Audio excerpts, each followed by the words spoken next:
Would you like to learn how to make these cute bunny fondant ears and these cute bunny cottontails? Stay tuned and watch. I really like these because of all the different sizes, so I can choose what size bunny ear I want. And I think I'll choose for my cupcake bunny ears to have the kind of small ones because you don't want them huge. And then there'll be a smaller one yet that I can use for the pink part. So first I'm going to use this size. I put down my non-stick mat and I dusted it with cornstarch. And then I'm using this. It's called Fondant Buttercream Fondant. And it is a wedding white. You can use any fondant. I really like this brand though. Then I have a small fondant roller. I have the 2 rings on it, but I want this kind of thicker, so I'm going to leave the purple ring on because that's the thickest one for rolling out the fondant. Now you want to massage the fondant a little so it's soft. You can put some of the tylose powder in there if you want it to dry really fast and hard.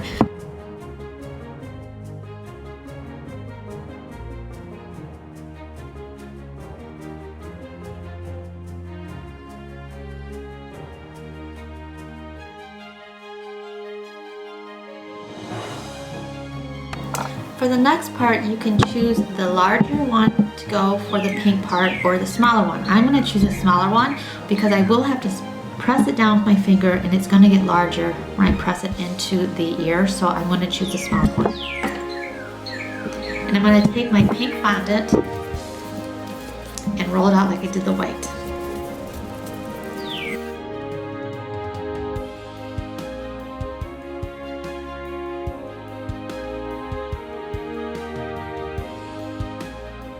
Now I have some Wilton Dab and Hold edible glue, and I'm just going to put that into a little container, and I'm going to put the middle of the pink ears in with the white.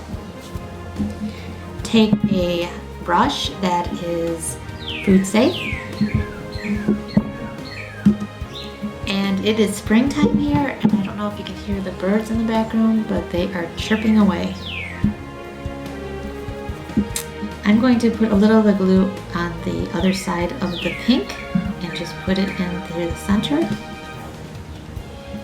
Kind of down a little bit because bunny ears usually have pink that's coming down further than having it on the top, but more towards the bottom. And you can have fun with this part. You can either just leave them like this, or you can, you can turn them if you want, so some are flopping forward. It'd be kind of fun to do both. And then what I want to do is turn it around and take a toothpick, put a little bit of edible glue at the end of the toothpick, and then, since it's thick enough, you can just slide it in there. So when you put them on your cupcakes, you have a toothpick to put in there. And another tip is if you want the bunny ears to look more realistic, you push down on them, squeeze the bottom a little bit, and curve them around. Otherwise they kind of look like an egg. So you want to squish down and squeeze around. Now I'm going to make the white cotton budding tails from the white fondant. Just roll it out. And then I'm just going to take this tip and use this side of it to cut out 24 circles because I want 24 cottontails. So I have these cut out and I'm just going to roll it into a ball. And I want it to look round, but I also want it to look kind of like a cotton tail. So I'm going to put little indentations in it. And to do that, I'm just going to take my toothpick and just poke it. And so it just looks like it's more fluffy this way. So that's the size I want because it's proportioned to what the feet are and what the bunny rabbit ears are. And then these are the elements that will be going on the cupcakes tomorrow. And what I'm going to be doing is having it look like the bunny rabbit is basically in the cupcake, and peeking out its feet, hind feet, that is, a bunny tail, and 2 ears.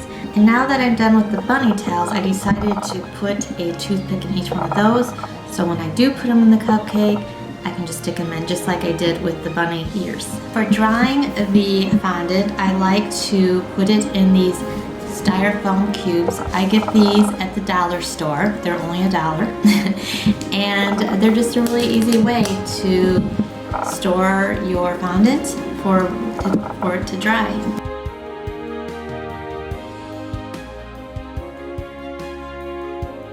So here they are, all done. And the thing about these is you want to make sure you tell your customers, and even maybe write a note on the cupcake box, that there are toothpicks in it. So if little children are eating these, or just an adult or whoever, that they're aware their toothpicks are in the cupcakes. So, you know, for a safety measure, just let them know. And then, of course, I have my bunny feet here. And I will put the link down below for this video too if you didn't see this one yet, because all these are going to go together on the cupcakes. And I hope you can see it. I'm going to put them together hopefully tomorrow or the next day, and you can see the whole entire fondant decor on the cupcakes. Thanks so much for watching, and I hope you watch my next video.